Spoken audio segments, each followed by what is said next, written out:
Winston, as a former NFL player, can you talk about the things that casual fans like myself misunderstand the most about professional athletes and their finances?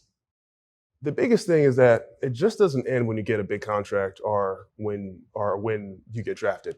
Actually, that pressure, it actually gets bigger, right? You get more pressure, especially when you do get a big contract, because more is expected from you. And also, you have a lot of pressure off the field too, right? A lot of guys are starting their families at that time. They're looking to expand their knowledge outside of their game. And so there's extra pressure there. Plus, that pressure and that weightiness could have you feel isolated or lonely at times. So clarity, having community, having mentorship is really important at that time and is also overlooked. And now it seems as though the pressure keeps moving downward because you have kids in high school getting NIL money and probably being approached by agents.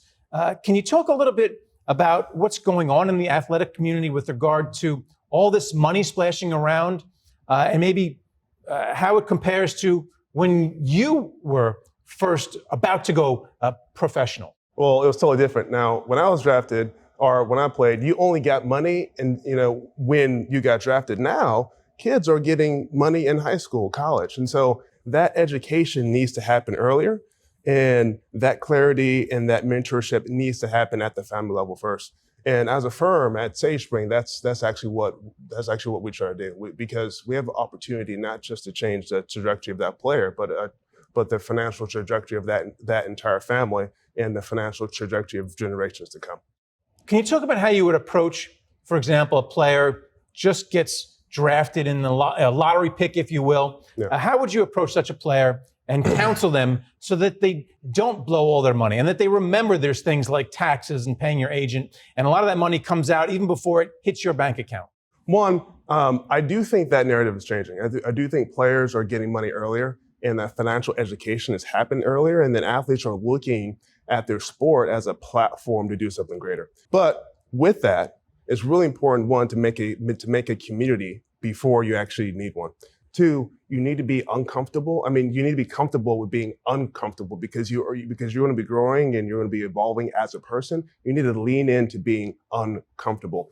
And three is that you need to be in a community that you're with people that challenge your thinking and not just praise your past successes. And so that's important because you want to keep growing as a person, because it just doesn't end with sports. There's much more. So many professional athletes end up going bankrupt or having financial problems. Can you talk about how you actually went the other way and you ended up solving people's and athletes' financial problems? Yeah. Well, that was kind of based off fear. I grew up with small means, and I didn't want to go back to that. And when I played football, I realized that it wasn't for long. And so I used that opportunity to build a community when people would answer my call. And I actually used that opportunity to figure out what I wanted to do after, because you're going to be a retired NFL or a retired NBA or a retired baseball player a lot longer than you were a current one, hopefully. So you want to position yourself for a successful life afterwards. And then finally, everyone watches athletes. People know their contracts. Mm-hmm. However, every day people receive windfalls. It could be an inheritance, maybe winning the bingo at the church or synagogue. So Can you just talk about how investors or everyday people can deal with windfalls? Because it's not just for folks who sign a massive contract because they were the number one pick. Yeah, I think the most important thing, just like we do with every client, is to understand why you're making the financial decisions that you make. Why do I feel the obligation to spend on a risky business? Why do I feel the obligation to buy this car, or the obligation on why do I want to give? Why I feel a need to give money to your family.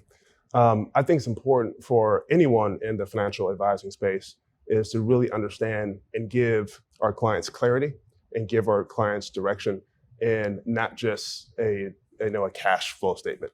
All right. Well, thanks a lot for coming on and talking about it. Yeah. Thank you again.